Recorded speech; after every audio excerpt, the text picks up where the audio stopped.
Well, what do you do when you're faced with a skincare product that isn't helping to solve your problem? Maybe even making your skin issues worse. Well, we're going to talk about why this can happen and what you can do about it in today's video. Now, there's a reason why on the channel I always say it's more about the effectiveness of ingredients than it is about brand name and price, because it's the ingredients that actually are doing the work, or in some cases, not. And just because something is popular and everyone is doing it on TikTok and YouTube and wherever, doesn't mean that that product or ingredient is going to work for everyone. The good news is there is never a time when only one product or ingredient is the only answer. So let's take a look at some very obvious things that come to mind when a product isn't delivering the results that you're looking for. In reality, it could be a problem with the product itself and actually not the ingredient. One of the first things to do is to look at how long you've had the product and how long it's been sitting on the shelf or in use. A lot of products do not have expiration dates. And if they've been sitting around for 6 to 12 months, the effectiveness of those active ingredients, not going to be able to deliver the same amount of results you'd get from fresh product. Now, I know that a lot of skincare products do not come with expiration dates, but trust me when I tell you, some ingredients, for instance, vitamin C, when it's been sitting around for a long time, especially if it's the Ascorbic version, it loses its punch really quickly when exposed to air and light. Unfortunately, here in the United States, the FDA does not require skincare companies to test efficacy and stability in a lot of these products, because unless they're prescription, there's no law in place to make that happen. So it really is on the skincare company to provide a date for you, but even then they may not necessarily tell you that just because something expires 6 months from now, that it really kind of crapped out on you at 3 months.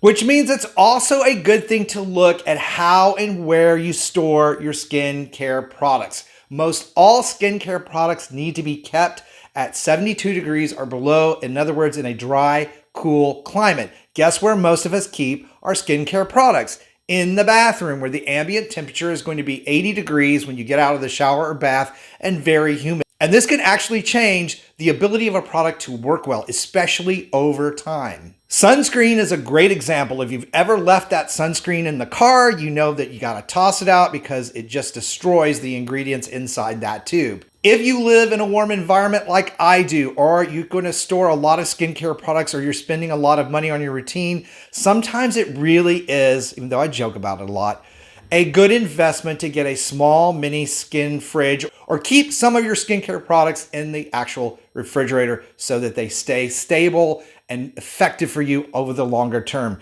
Just from personal experience, be sure you label them as to what they are so that someone doesn't randomly throw them out or use them for food. Now, when skincare isn't delivering, another issue that we run into is not enough of the active ingredient that you need to target your issue in the actual formulation. And the real easy way to check this is to Google that product's list of ingredients or look on the label. And if the active ingredient, let's say vitamin C or retinol, is not listed in the top 5 ingredients, then the concentration in that particular formulation may be too low for your skin to get any sort of effect out of it. Other things to look for, especially when you're buying internet skincare, is the quality of the packaging, the quality of the ingredients, and the quality of the lab that produces them. Now, I know that's difficult for a lot of people to try to figure out. So a lot of us on YouTube try to give you guys reviews on ingredients and teach you how to look for this stuff. And we will tell you if a brand is not good enough for you. Now, if you've eliminated all of those things that it could be, the packaging is good, the company is well known, the active ingredients in that top 5, and it's still not working, then perhaps it can be the ingredient. And so what I want to do now is talk about a few of the most common ingredients that fail people,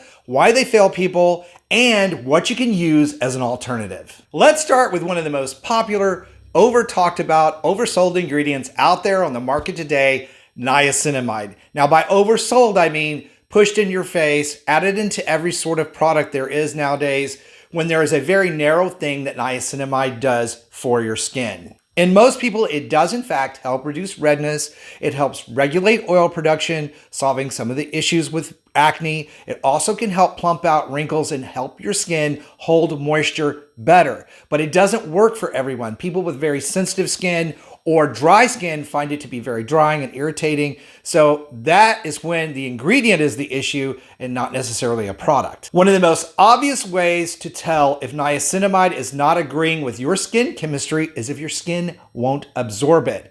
So if you're trying to apply it and it's pilling up on the skin and not being absorbed, then it's very likely that your skin chemistry does not agree with that product and you need to use something as an alternative. Even some of the gentler, milder, more acceptable to most skin types of acids like alpha-arbutin and azelaic acid can be a great replacement for niacinamide. Vitamin C serum, which is one of the ones I hear the most about, because some people really just cannot tolerate most brands of vitamin C. And what a lot of folks don't realize is there's really two versions of vitamin C. There is the Ascorbic Acid, which is the common ingredient in a lot of brands. It's unstable, it is very strong, it's very effective for skin if you can tolerate it. But if it's giving you redness, dryness, and breakouts, your skin is telling you that ingredient is not for you. Instead, you want to use a vitamin C serum made with magnesium ascorbyl phosphate, which is a derivative of vitamin C, much milder on the skin, still going to give you benefits, take a little bit longer to give you those benefits,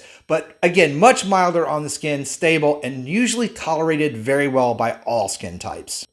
And of course, there is the grand poobah of all skincare ingredients that people struggle with, retinol. Now, let me talk about retinol and retinaldehyde because they really are two different things. Retinol is a full-out derivative of vitamin A, much like a cousin of tretinoin. So tretinoin being the prescription brand, retinols being the non-prescription version, the lighter version, tolerated pretty well by most people, but not everyone. And if you're having an extended period of time of redness and irritation, dryness, peeling, and it goes beyond about 30 days of that normal acclimation period, then retinol is not something your skin is tolerating very well. The reason for that is a conversion process, a chemical process that happens on the skin when we apply retinol or tretinoin.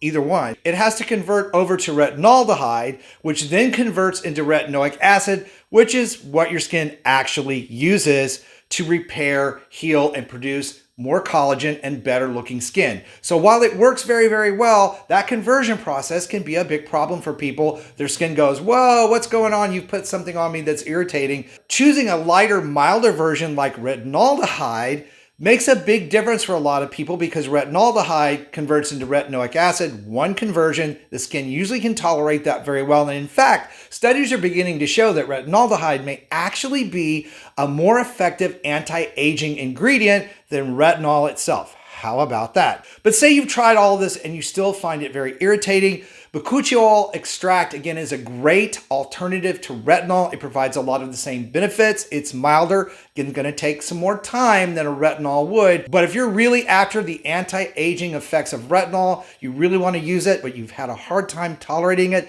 that is an extract that can be a great and beneficial replacement. And for more on how to use very specific skincare products and ingredients on your skin, please check out this video that's coming out next. It will help you out a ton.